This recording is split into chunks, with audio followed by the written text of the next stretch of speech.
Do you know what happens when a creator claims to build a brand around positivity and healing, but ends up spreading drama and negativity instead?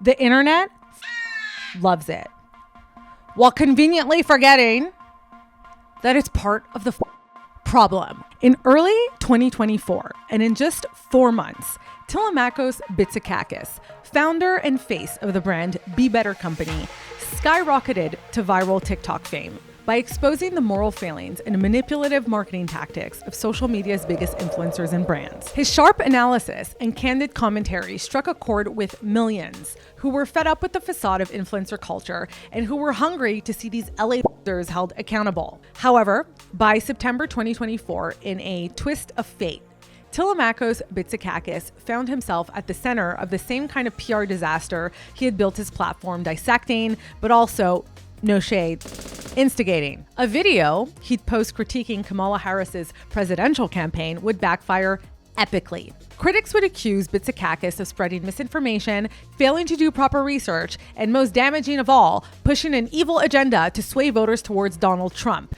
Be Better Company's alleged behind-the-scenes puppet master. Or so the conspiracy goes. And just like that, as Film Cooper, the media plant, would likely frame it, Be Better Company went from hero exposing evil corporate manipulation to toxic manipulative supervillain himself. And the backlash was brutal. Within days, Be Better Company hemorrhaged over 150,000 followers and was allegedly doxxed, threatened with dismemberment, forced to apologize, and temporarily run off the internet. And the internet, once eager to praise his work, would turn into a chaotic mass of outrage bait that fights misinformation with more misinformation, ironically becoming the very monster it sought to destroy, and turning this poor man into a scapegoat for everything wrong with the world. And what we're not saying is that this insufferable schmuck didn't have it coming for him, kind of, sort of, maybe, okay? But what we are saying is that it was a lot. It was a lot. And Tron and I kind of think everyone lost the plot, especially given a very important yet uncomfortable truth. Be Better Company didn't rise to fame alone.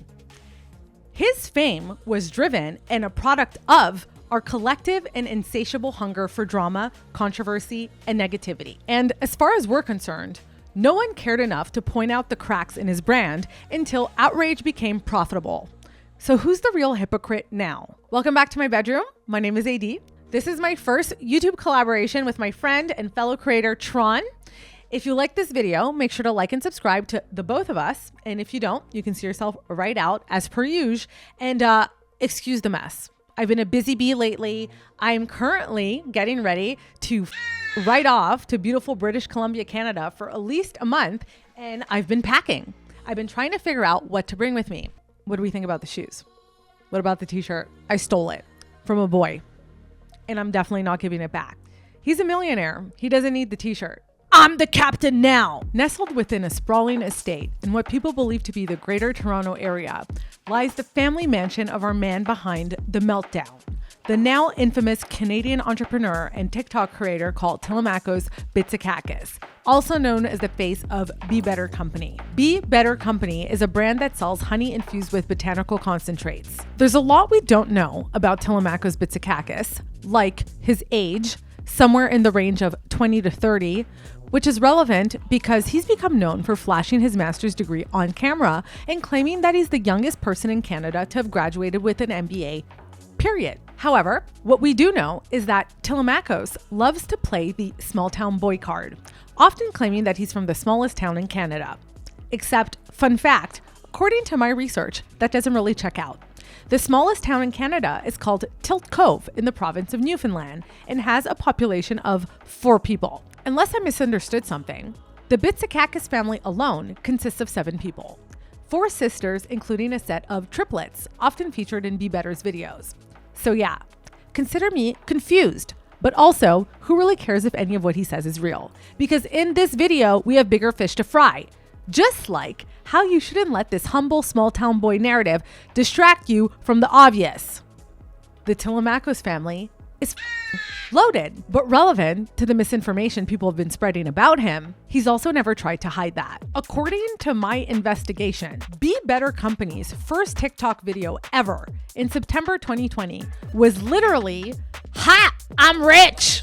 The post was a flex of his mom trying on her wedding dress 25 years later. Surprise, she's rich, so it still fits. And all you can see in the video is this gigantic leather-bound home with 20-foot windows, 3 stories connected by a spiral staircase, okay, and a front door that probably cost more than a car. And from that point forward, Be Better's estate, in all its gaudy opulence, because no offense, the decor is kind of tacky, okay, has been a backdrop for so much of his content. It's practically in supporting character at this point. And when you couple that with the fact that he films himself literally feeding steak to his dying dog and is constantly wearing like waspy style tech bro fashion when he's not giving us my big fat Greek wedding, okay, how did it take him being canceled for the internet to put 2 and 2 together that this guy's loaded? Like, if you missed it, that's on you. Take accountability. And if you're bringing up these old ass receipts now to add fuel to the cancellation fire, you're no better than him. And your motives need to be put into question too. So the logical next question becomes, where does the wealth come from? And how did this kid start up his company? And I know the internet won't like this answer, but the truth is, we don't know. What I can tell you is that the internet would uncover the identity of his alleged father, a man believed to be called Chris Bitsikakis. But the jumping to conclusions from that point forward, unhinged. People found out that Chris Bitsikakis is currently the president and COO of a company called Airboss of America. Airboss of America is a company that deals in rubber-based compounds and personal protective gear. So when Be Better Company got caught up in his PR shitstorm, people dug up a controversial $96 million no-bid contract Airboss received during the Trump administration for pandemic response respirators. As reported by ProPublica, the deal was controversial because it bypassed the typical bidding process, and that caused a stir on TikTok, which, fair. But what isn't fair is that leading to conspiracy theories that Be Better Company was somehow funded with shady money from the Trump government. Like, first of all, Tilemachos Bitsikakis has always branded Be Better Company as a family business. He's gone on record claiming that he started the business with $500 of his own money and by going into debt. It's worth noting that before working for, yes, the same company as his dad, Tilemachos held a position at Shopify, where I am sure he could have saved up $500. And when you're rich, white, have a and a college education, the bank will loan you money to start just about anything, especially when you've got someone like Chris Bitsikakis as a potential guarantor. But listen, even if you don't believe him and think daddy funded the whole thing, as he should, by the way, if you've got it, cough it up, you need to take a few actual facts into consideration. Number 1, Chris is not the owner of Airboss of America. He's just a salaried employee. Number 2, Airboss of America is a publicly traded company, meaning it doesn't have a single owner raking in profits. Shareholders own pieces of the company. Chris might be one of them, who knows? And they're paid dividends from its profits. And as far as I know, all these transactions should at least be public. Not exactly the shady Trump-backed piggy bank for the Tilemachos family business ventures the internet has been alluding to. And even if Chris Bitsikakis got a chunk of change from the profits from that contract, somehow through dividends, it's a massive stretch. It's a stretch to assert that those specific funds were funneled to start up Be Better Company. If TikTok did its research, they'd discover that Chris Bitsikakis was a high earner long before making his way to Airboss. As a result, he could have taken the money from his private savings, other investments, and things like inheritances. I understand that this boils down to the masses hating rich people, which I completely understand, but dealing with the problem of societal inequity by entertaining conspiracy theories and lies about people, even if they earned the heat, isn't actually helping anybody, okay? Even if Tilemachos Bitsikakis did rely on family money to start his business, unless someone else masterminded the product, concepts, and content strategy. We have to give credit where credit is due. Tilemachos Bitsikakis literally transformed a simple wellness product into a digital universe that was both mythical and educational. And for a long time, TikTok devoured the captivating stories he shared with the world. And I understand it because he was fire. The lore behind the founding of Be Better Company is a sentimental story rooted in the healing power of family and tradition. Tilemachos had always struggled with his mental health, particularly anxiety and depression, which became overwhelming to deal with during the harsh Canadian winter months. So his yaya, that's Greek for grandmother, I know a little Greek, would brew him a traditional remedy that she created using ancient wisdom and her deep knowledge of herbal medicine. This tea was called sunshine tea, and it changed his life. Inspired by this, Tilemachos set out on a mission to bring the healing power of his grandmother's tea and ancient Greek wisdom to the masses. But of course, there was a twist. The key ingredients in his grandmother's tea weren't just found at Trader Joe's or Erewhon. Okay, they grew on a remote sacred mountain called Mount Athos in Greece. According to the lore, Mount Athos is one of the most, I'm a little restless, is one of the most untouched places on Earth with a pristine ecosystem that's free from human pollution. I'm not sure that's how pollution works, okay? Like wind and stuff, but just roll with the story, okay? As a result, the people living in and around the mountain are supposedly more immune than other humans to ailments like cancer, heart disease, and even Alzheimer's. So Tilemachos would travel directly to the source, Mount Athos. And after what I imagine was a conversation like, "What's your secret?" the monks on the mountain would simply respond with honey and herbs. And so with the monks' blessing and after rigorous research and studying, Tilemachos would return to a decrepit, failing Western civilization, and Be Better Company was born. God, I can't even see. I literally can't see the screen. His first few products would be a signature line of honey jars infused with botanical extracts, which included Sunny Honey, a blend of saffron, sage, and St. John's wort, crafted as a mood enhancer that supports brain functioning. Moonlight Honey, featuring chamomile, lavender, and lemon verbena. This blend is designed to promote deep, restful sleep. Immunity Honey, infused with elderberry, echinacea, and olive leaf.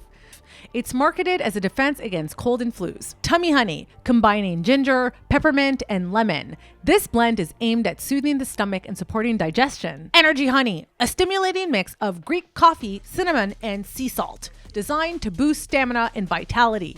If you've ever had Greek coffee, you know that shit hits. That shit'll hit. Bang! Now, since Be Better's inception, and long before the downfall and cancellation made these receipts old news, the brand faced two major criticisms. A, the steep price of the honey jars, and B, the questionable science behind the health claims. Critics would point out that that same Mount Athos honey could be bought directly from the source for much less online, and if people wanted the added herbal benefits, they could just grab the herbs on Amazon and make the mix themselves. And okay, fair, but also let's be for real. That's literally the case for tons of products we buy every day. Yet people still choose the convenience of buying the final thing because DIY is time consuming. And sometimes dropping money you don't have on things you don't need is a vibe. Plus, there's research showing that buying luxury makes people feel and look good in their own eyes, but also in the eyes of others. So how many times does Tilemachos Bitsikakis need to remind everyone that there's no price too high for honey infused with premium herbs from a magic mountain touched by God? And in this schmuck's defense, okay, and I don't mean to be mean, but I am kind of mean. It's definitely your face. It's definitely your face, Tilemachos, because there's just this smugness to it that makes me want to. Okay. And also it's your arrogantly great hair. I do think you have great hair. We'll talk about the hair in a bit. In Tilemachos' defense, Be Better Company never positioned itself, in my opinion, as anything less than a luxury brand. From the regal purple and gold packaging to the sleek design, everything screamed exclusivity. But perhaps part of the fumble was him trying to mix a conversation about the 99% versus the 1%, which is a narrative that doesn't belong in the luxury space. That may have misled people into thinking he was gang when he's not gang. Which brings us to the second key issue that's overshadowed Be Better from the start: the alleged questionable scientific soundness behind his products. Like much of the wellness industry, Be Better Company exists in the gray zone where science meets spiritual. Some people might call it woo-woo shit. And let's be real, there are a lot of scams and shady marketing happening in that wellness world. Anyone calling themselves a divine feminine alchemist while pushing fertility remedies should be in jail. So, for the purpose of this video, I was about to dig into the scientific validity behind the ingredients he uses in his products, but then it hit me. Why should I? Because most people won't. Most people don't have the time or expertise to analyze clinical studies in a way that allows them to truly understand whether what they're buying, is bullshit or not. As a result, consumers are left with one choice: trusting the brand or not. And this is where the genius of Tilemachos Bitsikakis and his content, marketing, and social media strategy really shines through. It's a deep understanding of content creation meets branding that would not only skyrocket him to fame, but also plant the seeds for the most poetic fumble of all times. But in my eyes, the bottom line remains: people only hate this kid for branding himself a prodigy because he is a bit of a prodigy. In a wellness industry teeming with predatory scams, Tilemachos Bitsikakis, true genius, laid in his content strategy. He positioned himself not just as a business owner, but as a consumer advocate, a crusader on a mission to protect the public from misleading health and wellness products. In branding, different archetypes can shape how a brand or figure connects with an audience. And Be Better embraced the guide or sage archetype, offering followers a trusted hand to help them navigate the confusing, scam-ridden world of wellness, and eventually even celebrity-endorsed products. On social media, often it's not about pushing the product up front. It's about storytelling first and plugging the product second. And that's exactly how Tilemachos sold those honey jars and eventually would blow his account the fuck up.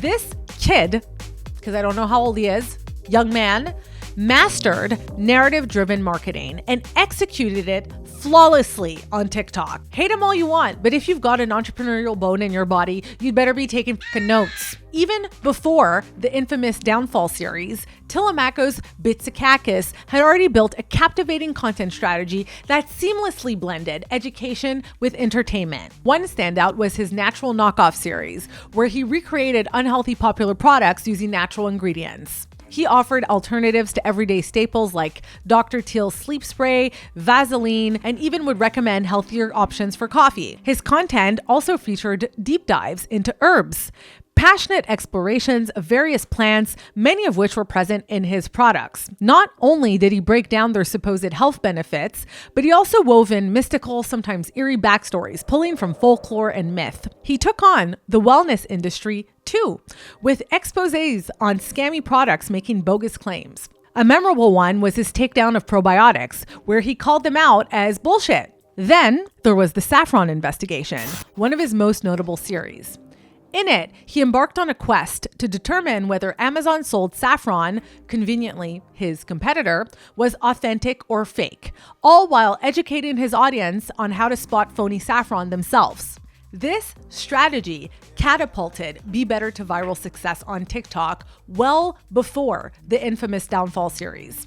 Tilemachos openly shares the skepticism he faced when starting his business. People doubted that anyone would want to buy those stupid honey jars. But thanks to TikTok, his honey jars were flying off the shelves. Be Better Company proved that sticking to your vision can pay off, and effectively it transformed his small business into a viral hit. Eventually, his entire family would pitch in to keep up with demand. And early videos would show the sheer volume of orders pouring in and the packages being prepped for eager customers. He was absolutely killing it. And outside of the issues small businesses often face with having to scale operations, by every measure, I think this looked a lot like a dream come true. However, success rarely comes without its share of criticism, and Tilemachos faced plenty. Early on, many viewers took issue with his content and the way he presented himself as an authority figure, raising early red flags about his credibility. This backlash would be a reminder that not everyone would embrace his journey, even as he began to find his footing on TikTok. For example, long before he'd flash his MBA on screen, the first iteration of that hook consisted of him flashing some kind of certificate on screen that validated his credentials as an herbalist. He interchangeably referred to himself as a herbalist, clinical herbalist, botanical scientist, master herbalist, and I honestly don't know which one is which, but he did also once refer to himself as prescribing something. And he wielded these credentials to speak with authority on stuff like how smelling lavender, quote, results in a meditative state that unlocks forgotten memories, and that studies have shown that the aroma of lavender stimulates the hippocampus, immersing you in vivid recollections of past experiences, and some even say past lives. And that the herb has the ability to attract ethereal creatures known as ghost butterflies, documented across cultures as said to be messengers from the spirit realm, end quote. Also, his content sometimes relied on bait and switch tactics, a surefire way to earn the ire of internet users. One particularly eyebrow-raising video was titled, "Never Put These Herbs in Your Body," only to reveal that those very herbs were from his own product line. So it was a bait and switch, okay?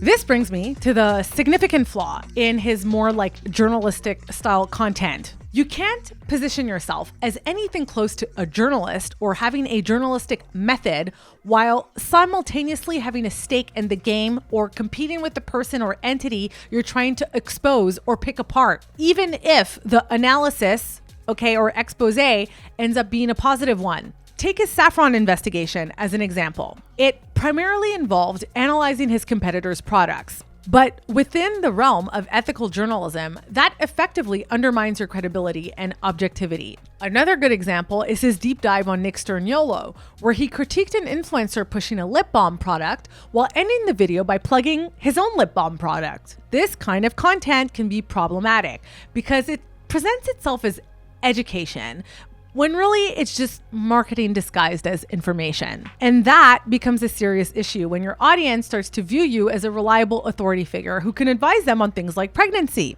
And also, according to my research, there are early signs of drama mongering, pseudoscience, and even some right-wing talking points. One of his first viral series featured him calling out angry customers, one of whomst, while clearly in the wrong for her approach, was very obviously, just listen to the clip yourself. Yeah, hi. I have a bone to pick with you guys about your prices. Okay. Well, I'm calling about your so-called miracle herbal infused honey. I've never used the word miracle, but... Oh, are you talking back to me, young man? I would like to speak to your superior, please. There's no superior. I'm the only person that basically works for the company. It's just me and my sisters. Well, it's a small business. I would like to speak to the CEO, please. I'm the CEO, I'm the manager, I'm the accountant, and everything. Okay, please let me speak. Please. Okay, so I would like to hear why exactly your honey should be priced at $80 a jar. You know what I could do with $80? I can take my cats and I can pamper them all I want. I can manicure them. I can give them the works for $75. And you expect me to spend $80 on one jar of honey? But you know what else? You have false marketing all over that company of yours, young man. I went to sleep that night that I bought your so-called miracle honey that claims to be mood boosting and joy, joy provoking and, stresslessness rather. And I had a little bit, I had the required serving amount, and I went to sleep that night with hope that I did not have for the past how many months. And I woke up the next morning, and guess what? What did I feel? What did I feel? I'm not sure. What did you feel? Wrong again, young man. Wrong again, you idiot. Oh, I am so angry, you idiot. That was a rhetorical question. I woke up. You know what I woke up with the next day? With the crushing pain of my divorce lingering over my heart. And guess what? Your honey could not fix that. Even when it said it would give me joy and it would remove my stress. And I felt every bit of the stress of divorcing Jeremy. Exactly. Mentally unstable. And let's call a spade. Be Better Company mined that shit for views, leveraging the chaos to boost his visibility. And amid all that, he would occasionally sprinkle in rants about the arrogance of modern medicine, essentially branding anyone who questioned herbalism as a valid form of science and or medicine as brainwashed. And he also urged skepticism of the government once. And all that would appear under hashtags like #remedy, #healing, spiritual depression, anxiety, pesticides, and brain health. But despite some dubious themes, his content, initially at least, leaned heavily towards positivity. He was, by all accounts, constructing a brand centered around healing, joy, and good vibes. And for the most part, he practiced what he preached. We're talking posts about the healing power of sunlight, sharing inspirational quotes from Marianne Williamson, and lessons on the importance of rising above conflict and not fighting fire with fire. One user even remarked, "You're such a good person. Don't give up. Don't give in." Tilemachos was a man of faith. But somewhere along the line, it feels as if he kind of lost his way. And a profound shift occurred. To me, as an outsider, it feels as if he traded his mission of positivity for the superficial allure of online survival. By September of 2023, my investigation revealed a sharp decline in views. Content that once garnered tens of thousands of views, sometimes even hundreds of thousands of views, and in some cases a handful of a milli, was now struggling to even reach like 3K views per video. Faced with such a challenge, which could have stemmed from a variety of factors like seasonality, Tilemachos would not surrender. He would not back down. He would not give up. Instead, he would pivot brilliantly. This shift would see him returning to the old tricks that had previously worked, including sometimes using questionable tactics, diving into drama, controversy, and discussing dubious shit like the cure to male pattern baldness. Gradually, his views would start to climb again. And this resurgence ultimately would set the stage for what would become his magnum opus, the Downfall series, a project that would not only launch him back into the spotlight, but also lay the groundwork for a monumental fumble.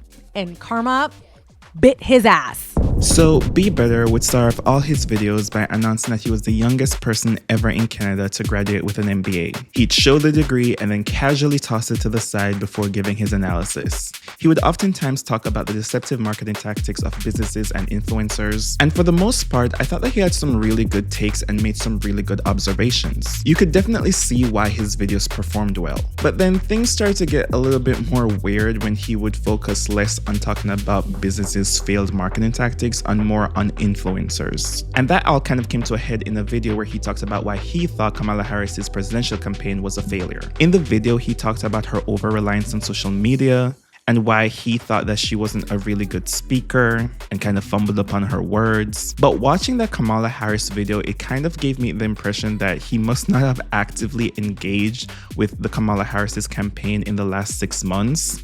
like freely, because I also kind of thought that Kamala Harris wasn't the best speaker. But you couldn't have watched a Kamala Harris speech in the past 6 months and not thought that she had dramatically improved. Even before Joe Biden dropped out of the race, you could tell that she had become such a better speaker. So that kind of told me that he wasn't actively engaging with Kamala Harris, he just really wanted to put out a video about Kamala Harris. And that kind of sparked a whole wave of controversy because people pointed out that he made a lot of misguided points and spread a lot of misinformation. In that video, he talked about how Kamala Harris's presidential campaign focused on identity politics, her identity as a Black woman, when in reality, that was just kind of a projection that people put onto her. Kamala Harris has actually done a really good job about not making this presidential campaign being about her being Black and being a woman. A very stark difference from Hillary Clinton, where a lot of her campaign was specifically about her being a woman. Her campaign was saying, hey, you should vote for me because I'm not him and I'm also a woman and would be the first woman president. Kamala Harris isn't doing that, and she hasn't been doing that.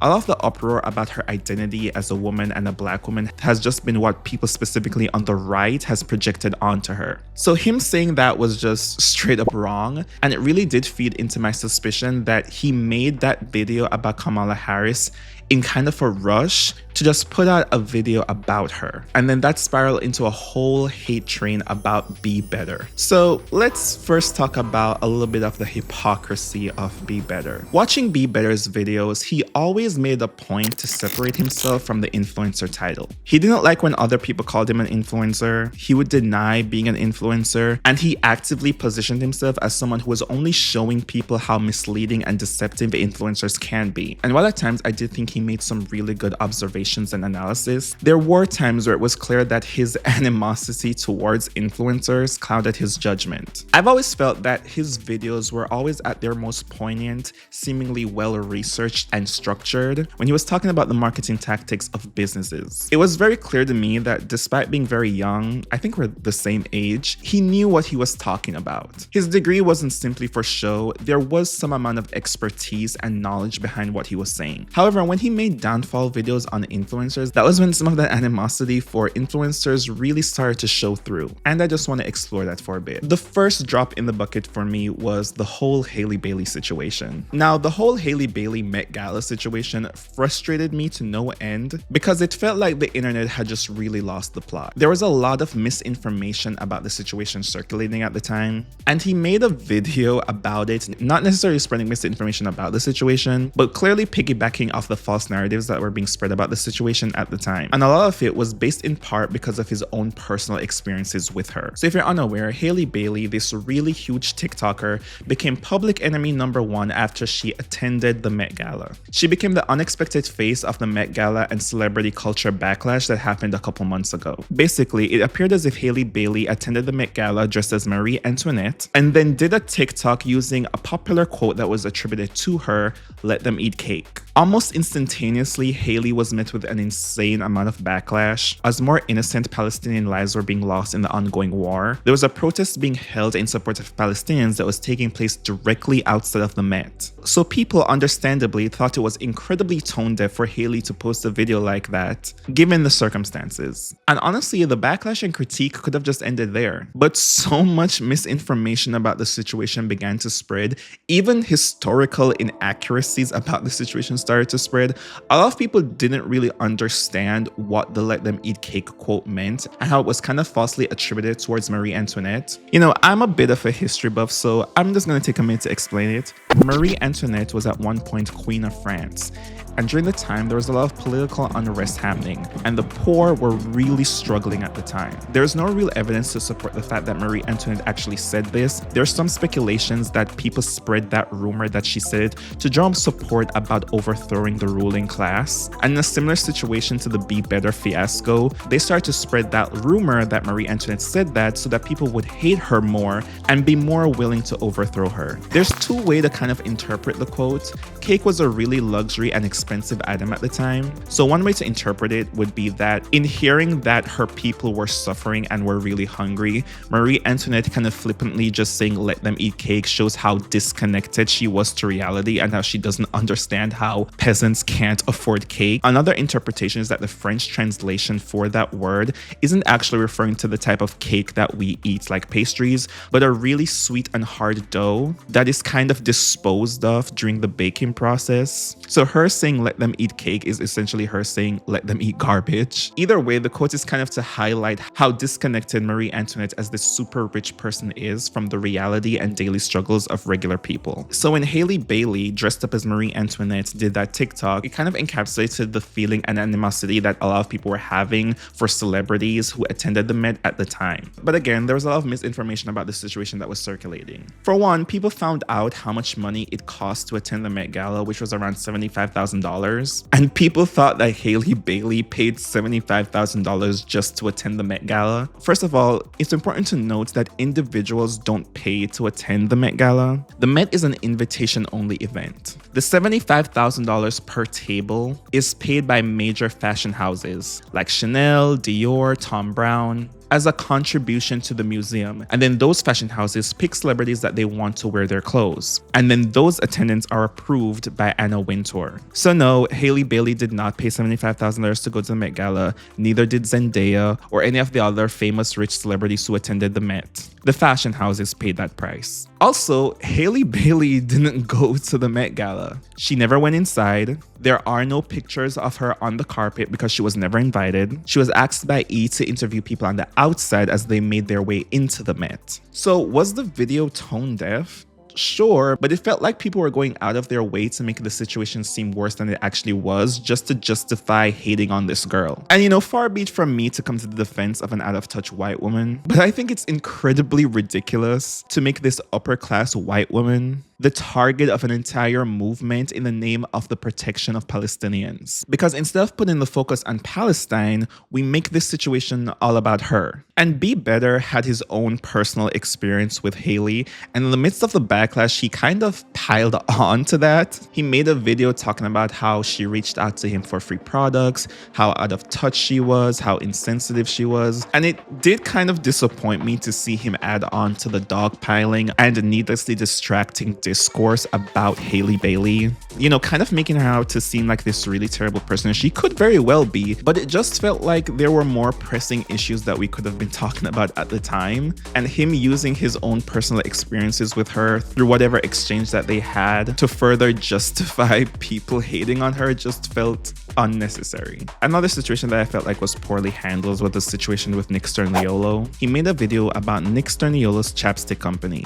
In the video, he discovered that Nick, like a lot of influencers, isn't really the owner of his company but is instead an ambassador because his name isn't on any of the official legal documents as the owner of the brand. Now, I liked the video. I think he made some really good points and really highlighted how a lot of these influencers don't really own the brands that they purport themselves to own. These are already built, established brands that are basically just shopped around to different influencers to slap their faces on. So he was right. Nick is essentially just an employee of the company. But there was something very different about this video. He seemed a little bit more frustrated, annoyed, and angry. He seemed to have been personally offended that Nick would ever imply that he owned a company that he actually didn't. It very clearly bothered him. He spoke about how hard it is to own your own business, how much sacrifice you have to put in to own your own business, and how real entrepreneurs sacrifice a lot just to get their businesses off the ground. It was very clear that he had some animosity towards how easy it is for some influencers to just have a really successful business out the gate, how little work they have to do in the grand scheme of things because companies basically just hand them these successful businesses. And as much as I can sympathize with his frustration, I also don't believe that a business has more merit just because you had to sacrifice a lot just to get it off the ground. Like Be Better, for example, his business also sells chapsticks, which he makes a point to mention in the video. I don't necessarily think that his business is more worthy of praise and support just because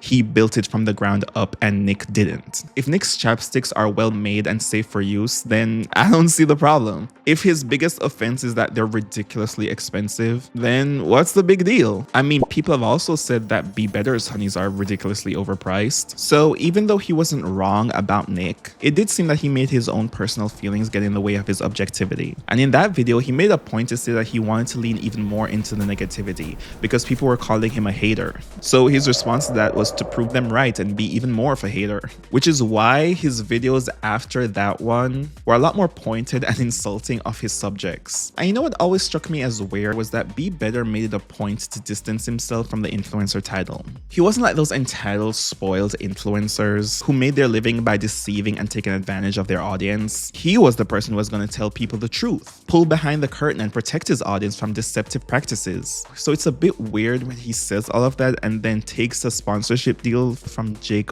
Paul. Now, I don't know if he got paid to do that video, and he did take it down after the whole backlash with Kamala Harris, but it is very strange to me that he would be offended by people calling him an influencer and then turn around to do a sponsorship with Jake Paul, Logan Paul's brother. So how strongly do you really feel about protecting your audience from deceptive and harmful influencers? And you know, like I said before, I really do think he makes really good videos. He does have some really good critiques and analysis, but there is this attitude that he has wherein if the people he's critiquing are not receptive to those critiques, which in a lot of his videos, he's calling them untalented, deceitful, evil, lazy, and implying that they are wholly undeserving of their success, then of course they're not gonna like you. Of course they're not gonna watch your videos or be receptive to anything that you have to say. But then he gets upset when someone like Charli D'Amelio, for example, blocks him because he's making fun of their family. It's like, why would she want to see a 2-part TikTok series 10-minute each of you calling her family losers? Or Nick Stoniolo, for example, after the Be Better video, he went on Laray's podcast and he was asked which influencer he hates, and he said a name that was bleeped out, but Be Better for whatever reason thought that he was saying his name. And he made a whole video about how influencers can't take critiques and how they are always deflecting and need to be more receptive to criticism. And it's like, you're not just saying that their businesses are bad, you're also saying that they're bad people. Granted, some of these influencers are con men, and they should be called out as such. But it's also okay if they don't like you for saying that. You can come on the internet and say whatever you want about someone, but it's okay if they don't want to hear it. And there is something just really poetic about the fact that Be Better built his platform off of not really giving these influencers any grace or the benefit of the doubt. And the minute he got into a little bit of controversy, his audience turned around and did the exact same thing to him. Because Charli D'Amelio, for example, never asked to be famous. She just started posting videos on TikTok one day and all of a sudden she is the breadwinner for her entire family and is making them millions of dollars. And now is responsible for maintaining that multi-million-dollar lifestyle. And yes, many of the D'Amelio businesses are the equivalent of throwing shit on a wall and seeing what sticks. But isn't there a way to call out how terrible the businesses are without calling Charli everything but a child of God? Like, at the end of the day, she was just a kid. And that kind of brings me to this idea of what makes a good critique versus a bad critique. I think we can extend grace to these people, including Be Better. I don't think he was trying to hurt anyone or be intentionally malicious, but I do think he fed into the most toxic craving of negativity from his audience. And the creator economy kind of incentivizes that behavior. The creator economy is set up in a way that incentivizes fast turnovers for videos. If there's a trending topic, you stand to gain way more views and money by putting out a video talking about it as soon as possible. Because of that, creators cut a lot of corners when it comes to doing research, which is why there's so much misinformation spreading about Be Better right now, because it ends up just being an echo chamber of people regurgitating the same talking points to each other over and over again, to the point where now Be Better is getting death threats about things that aren't even really true. And it isn't lost on me that the cavalier disregard that Be Better had for how his videos invited unnecessary hate and death threats towards those creators, specifically because of the way he talked about them, is now being reflected onto him by his audience. People reflected that same hate and animosity back to him, and it's not right. I would want to see Be Better make more videos. I do think he can offer really good analysis, but I first think he has to acknowledge the fact that yes, he is an influencer. Whether you like it or not, you are influencing people, whether that is to think a certain way, believe a certain thing, to support or undermine a business or a product, to hate or like an influencer or creator just based on your videos. And maybe acknowledging that influence will help you better navigate it in the future. In the end, I do believe that there is a way to offer balanced critiques about people and influencers. I think there's a way to introduce nuance into these conversations. I think we can call out harmful practices while still extending grace to people. And I think we can all be better. That was so corny.